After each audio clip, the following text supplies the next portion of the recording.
ओम नमः शिवाय, ओम नमः शिवाय। शिव हरि बच्चों, राधे राधे, राधे राधे। बोलो श्री कृष्ण भगवान की जय। श्री मद भागवत महापुराण की जय।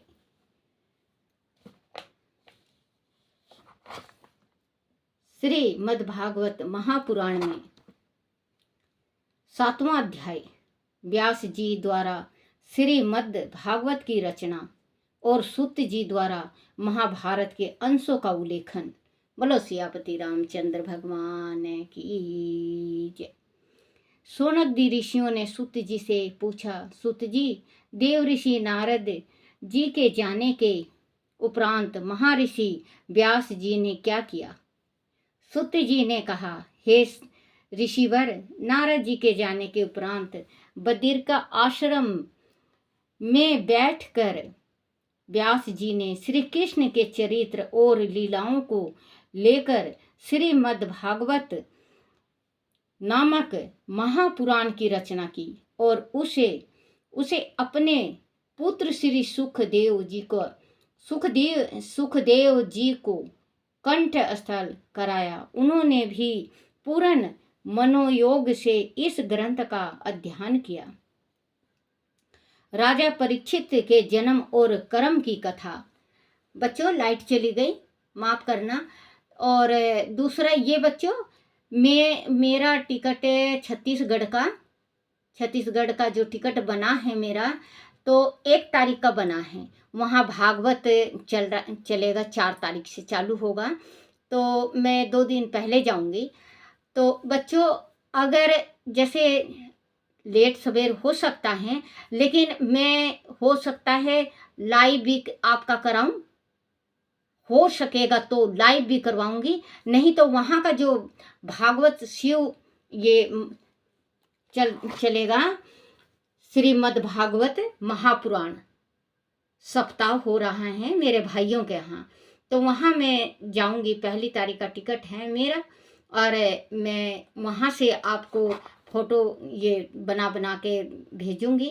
और अगर मेरे से उस टाइम कोई गलती हो जाए तो मुझे माफ़ करना बच्चों, क्योंकि देखो, जाना तो नहीं चाहती थी मैं बच्चों, आज मैं आपसे सच्ची बताऊं, जाना तो नहीं चाहती थी, लेकिन कहते हैं ना कि जहाँ पे देवी पितर का मोक्ष हो रहा हो, जो पितरों का मोक्ष हो रहा हो, माँ बाप रहे नहीं, माँ बाप सभी की मोक्ष का जब द्वार खुलता है, और हमारा भी जो सुनेंगे हम भागवत, तो हमें भी ज्ञान मिलेगा और बच्चों हमें भी मोक्ष मिलेगा। थोड़ा ज़्यादा नहीं तो थोड़ा तो ज़रूरी मिलेगा।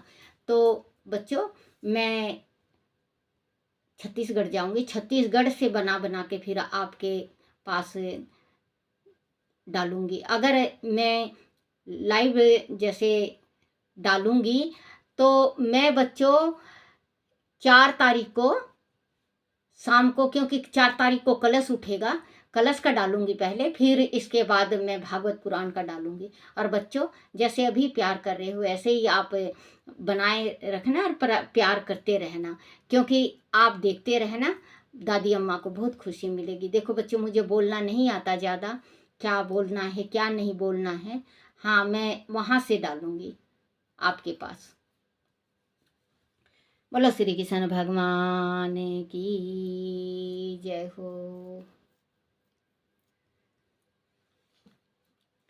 सूत जी ने कहा, हे ऋषिवर, नारद जी के जाने के उपरांत बद्रिका का आश्रम में बैठकर व्यास जी ने श्री कृष्ण की चरित्र और लीलाओं को लेकर श्रीमद् भागवत नामक महापुराण की रचना की और उसे अपने पुत्र श्री सुखदेव जी को कंठ स्थल कराया। उन्होंने भी पूर्ण मनोयोग से इस ग्रंथ का अध्ययन किया। राजा परीक्षित के जन्म और कर्म की कथा। सूत जी ने कहा, हे ऋषिवर, अब मैं आपके सम्मुख वह कथा कहता हूँ जिसके कारण राजा परीक्षित को गंगा तट पर अनशन करना पड़ा और श्री सुखदेव जी द्वारा श्रीमद् भागवत की कथा कहकर राजा परीक्षित को मोक्ष की प्राप्ति हुई। इस कथा में भगवान श्री कृष्ण के जीवन की अनेकों कथाओं का वर्णन आता है और उनके द्वारा प्रतिपादित धर्म का संदेश भी इसमें निहित है। जिस समय महाभारत युद्ध में कौरव और पांडव के दोनों पक्षों के आदिकाश वीर गति को प्राप्त कर चुके और भीमसेन के प्रहार से दुर्योधन की जांघ टूट चुकी, तब अश्वत्थामा ने अपने मित्र दुर्योधन का प्रिय करने के लिए द्रौपदी के 5 पुत्रों को मार डाला था। उस समय वह सो रहे थे। अश्वत्थामा ने उसे भी पांडव समझ लिया था। रात्रि के अंधकार में वह उन्हें पहचान नहीं पाया था। वह घटना दुर्योधन को भी बहुत अप्रिय लगी। उसकी दृष्टि में सोते व्यक्ति का वध करना जंगम नीच अपराध था। उन बालकों के वध से उनकी माता द्रौपदी विलाप करने लगी। अर्जुन ने द्रौपदी को सांत्वना देते हुए क्रोध में भर कर कहा, हे कल्याणी, मैं तुम्हारे आंसू तभी पोंछूंगा जब उस ताई नीच ब्राह्मण का सिर काटकर तुम्हें भेंट नहीं कर दूंगा। पुत्र की अंत ये शिष्ट के बाद तुम उस पर पैर रखकर स्नान करना। ऐसा कहकर अर्जुन अपने मित्र श्री कृष्ण को अपने सारथी बनाकर गुरु पुत्र अश्वत्थामा को ढूंढने निकल पड़े। जब अश्वत्थामा ने अर्जुन को अपनी ओर आते देखा तो उसने अपनी रक्षा के लिए ब्रह्म शास्त्र का प्रयोग करने का विचार किया। वह उसे चलाना तो जानता था, पर वापस लौटाने की विधि उसे मालूम नहीं थी। परंतु अपने प्राण पर संकट आया देख कर उसने ब्रह्मास्त्र का साधन किया। उसने साधना करते ही समस्त दिशाओं में प्रचंड तेज फैल गया। अर्जुन को लगा कि आदि अश्वत्थामा ने ब्रह्म अस्त्र चला दिया तो उसके प्राण निश्चित रूप से संकट में पड़ जाएगा। उन्होंने तत्काल श्री कृष्ण से उसकी काट का उपाय पूछने के लिए प्रार्थना की। भगवान श्री कृष्ण ने कहा, देखो बच्चों, जो गलत होता है सो गलत होता है। ये गुरु का पुत्र था अस्थामा, जीभ नहीं पलटती बच्चों, माफ करना मुझे। तो ये द्रौपदी के 5 पुत्र को सोते हुए को मारे। तो कहते हैं ना कि सोते हुए को कभी भी मारना या पीटना नहीं चाहिए। कई माएँ ऐसी होती हैं, जब बच्चों को उठाएंगी तो नहीं बच्चा उठेगा तो उसको थप्पड़ चाटा मार देते हैं। भगवान ने भी कह रखा कि सोते हुए बच्चे को कभी नहीं मारना चाहिए। सोता हुआ इंसान मृत के समान होता है, उसको मार के क्या है, आमना सामना होता है लड़ाई का।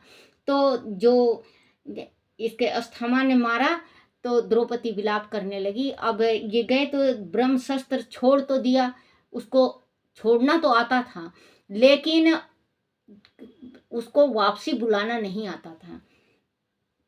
भगवान श्री कृष्ण ने कहा, हे पार्थ, वह अस्थमा का छोड़ा गया ब्रह्मास्त्र अमोघ है, उनकी कोई काट नहीं है। इसे ब्रह्मास्त्र से ही रोका जा सकता है। तब अर्जुन ने भगवान की परिक्रमा करके ब्रह्मास्त्र का साधना किया और दोनों ब्रह्मास्त्रों के टकराने से मानो प्रलय आ गया। सर्वत्र अग्नि वर्षा होने लगी।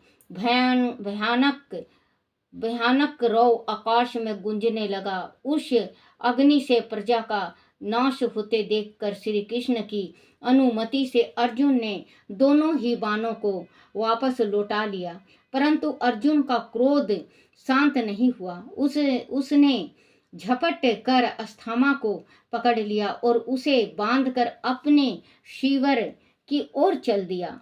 श्री कृष्ण ने कहा, हे अर्जुन, यह नीच ब्राह्मण है, ऐसे नीच ब्राह्मण को मारने में अधर्म नहीं होता। देखो भगवान भी कहे हैं, देखो बच्चों, कि जो कोई भी हो, अगर ब्राह्मण भी हो, वो सोते हुए को या कैसे भी हत्या कर दे किसी का, तो उसको भगवान ने कहा है, श्री कृष्ण ने कहा, हे अर्जुन, यह नीच ब्राह्मण है, ऐसे नीच ब्राह्मण को मारने में अधर्म नहीं है, इसे मार डालो।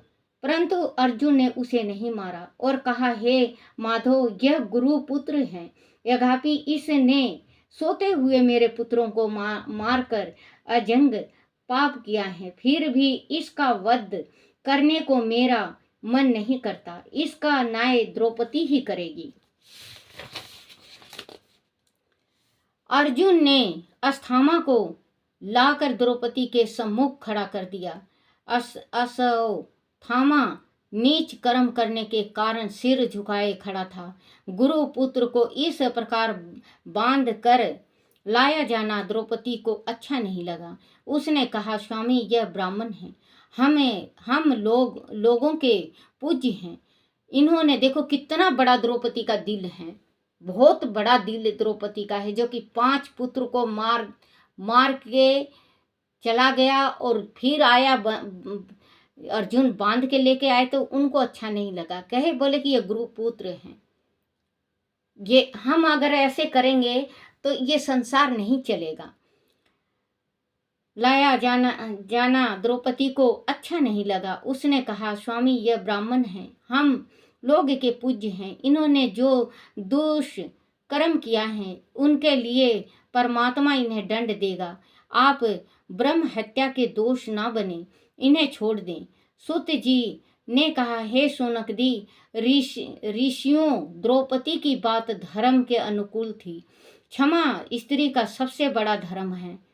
वह उपस्थित सभी द्रौपदी की बात सुनकर चुप खड़े रह गए, परंतु भीम बौखला उठे। वह चिल्लाए, इस दुष्ट ने सोते हुए बच्चों की हत्या की है, इसका वध करना ही उचित है। भगवान श्री कृष्ण उसकी बात सुनकर बोले, हे पार्थ, शास्त्रों में कहा गया है कि पतित ब्राह्मण का वध नहीं करना चाहिए और अतताई व्यक्ति को ब्राह्मण होने पर भी कभी नहीं छोड़ना चाहिए। वो दोनों बातें ही सत्य है, इसीलिए तुम्हें मेरी आज्ञा का पालन करना चाहिए। तुम द्रौपदी को सत्वान देते समय जो प्रतिज्ञा की थी उसे अब पूरा करो। कहकर श्री कृष्ण मंद मंद मुस्कुराने लगे। सूत जी बोले, हे ऋषिवर, अर्जुन तत्काल श्री कृष्ण के मन की बात को समझ गए। उन्होंने अपनी तलवार से अस्थामा के सिर की मणि उसके केशों सहित उतार ली और कहा, हे माधव, केशों से रहित होने पर अस्थामा श्रीहीन हो गया है और इसके मस्तक की मणि उतर जाने से इसका ब्रज तेज भी समाप्त हो गया है। किसी ब्राह्मण का सिर मुंड देना, उसका यज्ञ, ज्ञान और धन छीन लेना उसे असंभव समाज के मध्य से निकाल देना ब्राह्मण की हत्या के समान है। अब इसे यहाँ से निकाल देना चाहिए। इस शब्द के साथ ही अर्जुन ने यद्यपि सभी से मानो स्वीकृति देने का आग्रह किया हो, श्री कृष्ण और वहां उपस्थित सभी लोग ने अर्जुन से कथन का मौन समर्थन किया और अस्थामा के बंधन खोलकर उन्हें अपमानित करते हुए शिविर से निकाल दिया। श्री कृष्ण ने कहा, वह अस्थामा कभी मृत्यु को प्राप्त नहीं होगा, वो नहीं मरा है। अब भी बच्चों, अस्थामा नहीं मरा है, ये आप समझ जाना बच्चों। ये अश्वत्थामा के जैसे ये मरा नहीं है, अभी भी जी रहा है, क्योंकि उसके सिर से ये राद मवाद टपकता ही रहता है, खून टपकता ही रहता है। श्री कृष्ण ने कहा, यह अश्वत्थामा कभी मृत्यु को प्राप्त नहीं होगा और अपने मस्तक पर घाव को लेकर यह मृत्यु के लिए तरसता घूमेगा। इसके घाव में रक्त और पीप बहकर सदैव इसे इसके पाप कर्म का स्मरण कराता रहेगा। तदु उपरांत श्री कृष्ण ने शोक संताप पांडव और द्रौपदी को सत्वान दी। बोलो श्री कृष्ण भगवान की जय हो। श्री कृष्ण गोविंद हरे मुरारी, हे नाथ नारायण वासुदेवाय। श्री भागवत पुराण में 8वां अध्याय, गर्भ में परीक्षित की रक्षा और कुंती द्वारा भगवान की स्तुति। सूत जी ने कहा, ऋषिवर, इस घटना के उपरांत सभी पांडव अपने स्वजनों का तर्पण करने की इच्छा से गंगा तट पर आए और जल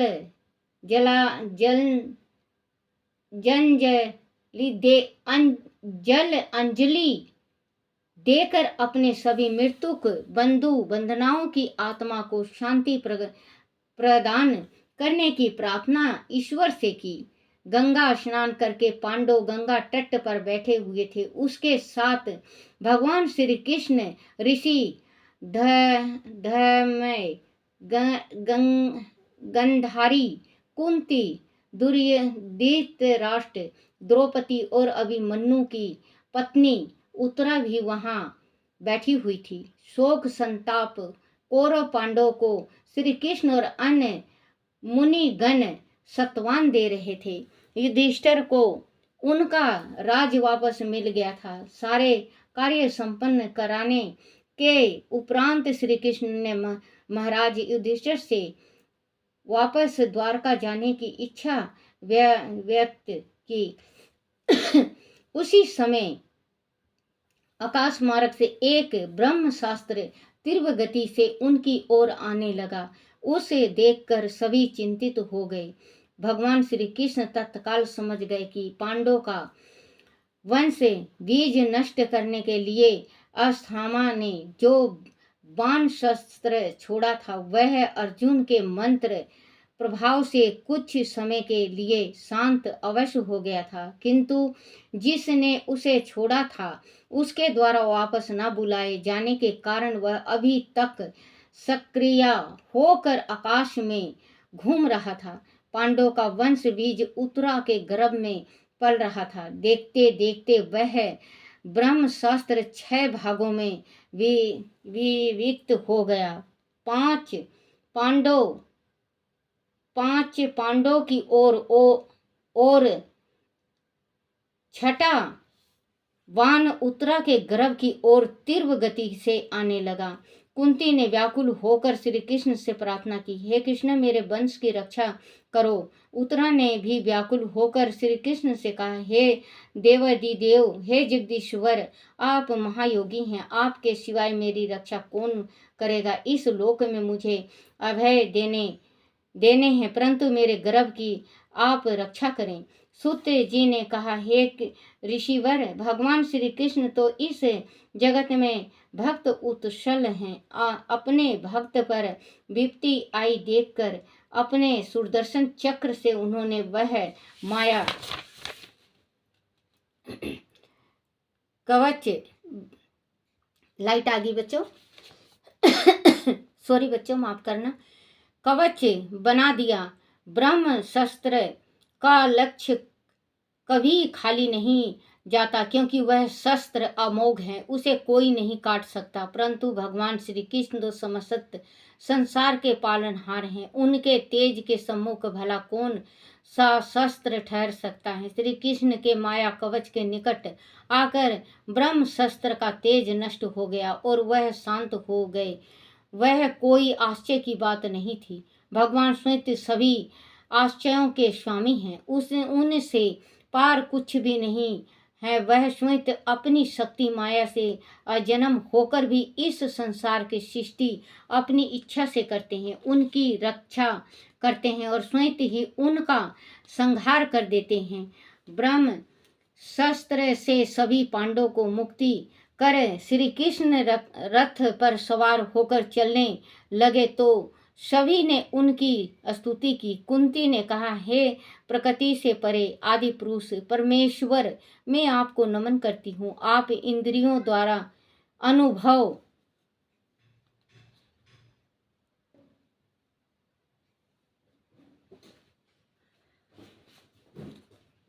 मैं आपको नमन करती हूँ। आप इंद्रियों द्वारा अनुभव गमय हैं, किंतु माया से अविरत आपका स्वरूप सभी प्राणियों के लिए अज्ञात है। मैं अबोध नारी, आप अविनाशी पुरुषोत्तम को भला मैं कैसे जान सकती हूँ। आप शुद्ध हृदय, विचारशील और निष्पाप जीव मुक्त पर हंसों के हृदय में अपनी प्रेम भक्ति का सूजन करने के लिए ही इस धरती पर अवतारित हुए हैं। फिर हम अल्प बुद्धि लोग आपको कैसे पहचान सकते हैं।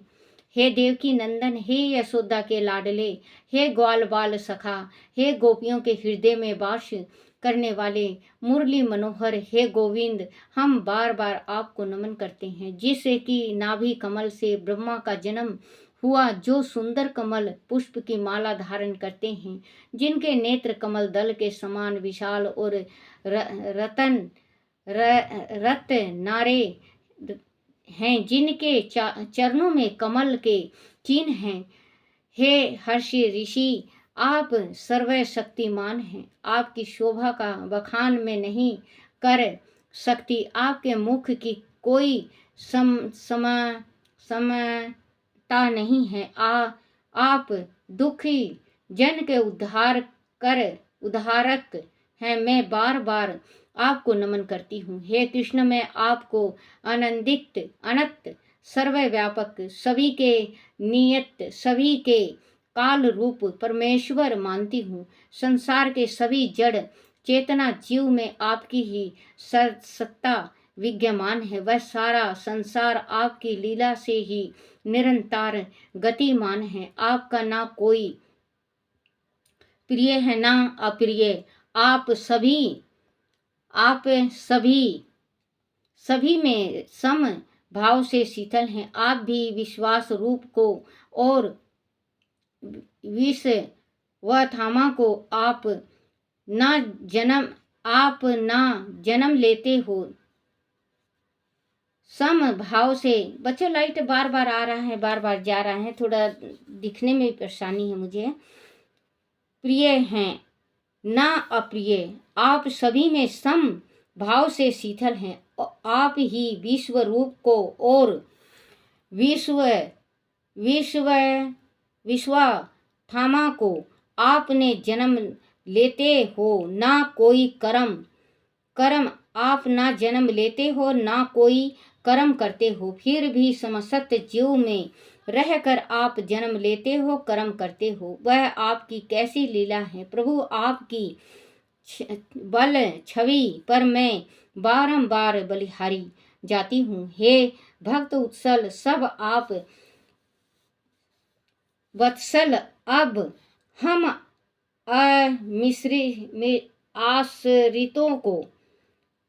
हम आश्रितों को छोड़कर आप जाना चाहते हैं।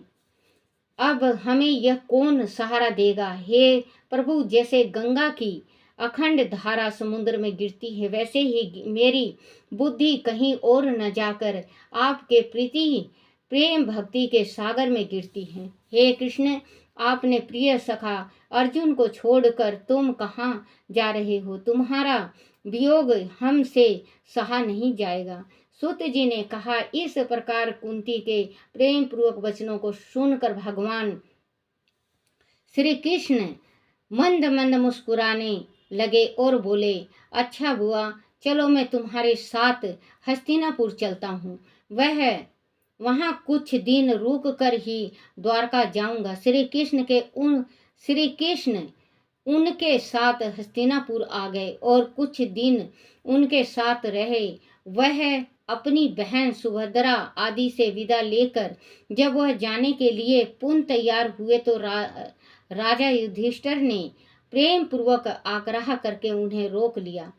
हे शौनकदी ऋषियों, धर्मपुत्र राजा युधिष्ठिर को अपने जनों के वध से बड़ी पीड़ा हो रही थी। वह प्रेत शोक में डूबे रहते थे। मैं भी कितना दुरा आत्मा हूँ, अज्ञानी हूँ।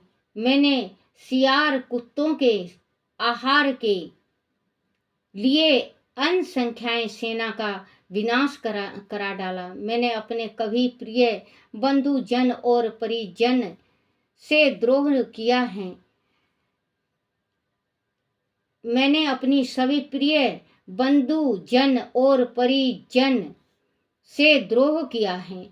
करोड़ों वर्ष तक नरकवास करने के उपरांत भी मेरी मुक्ति नहीं हो सकती। जैसे कीचड़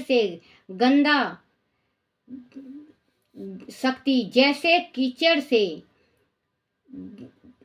ये गधा हुआ गधा भी नहीं है बच्चों, सॉरी माफ करना, ये कटा हुआ शब्द है तो थोड़ा नहीं है, गंदा जल होगा। गंदा हुआ जल स्वच्छ नहीं किया जा सकता। जो गदला होता है, इसमें गदला है बच्चों, गदला जो गंधला होता है जल, जो जैसे गंगा जी का अब सावन में जल आता है तो मिट्टी रंग का होता है।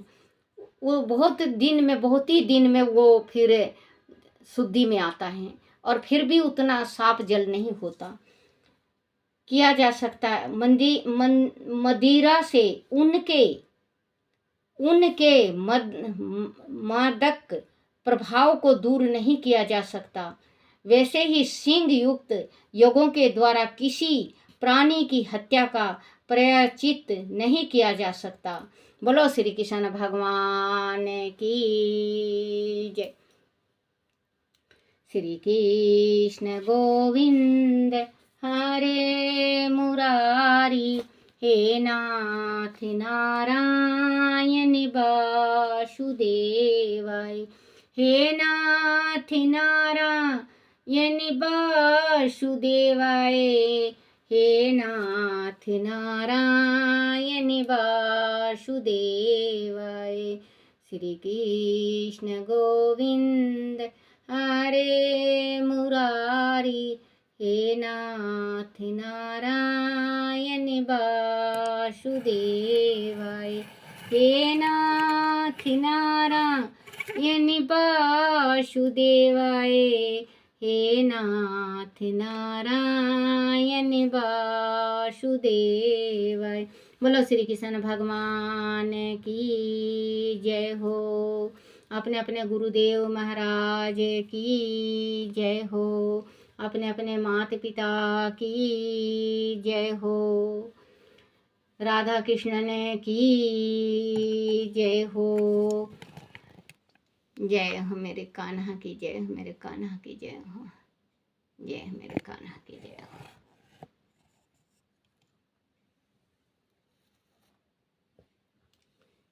जय जय जय।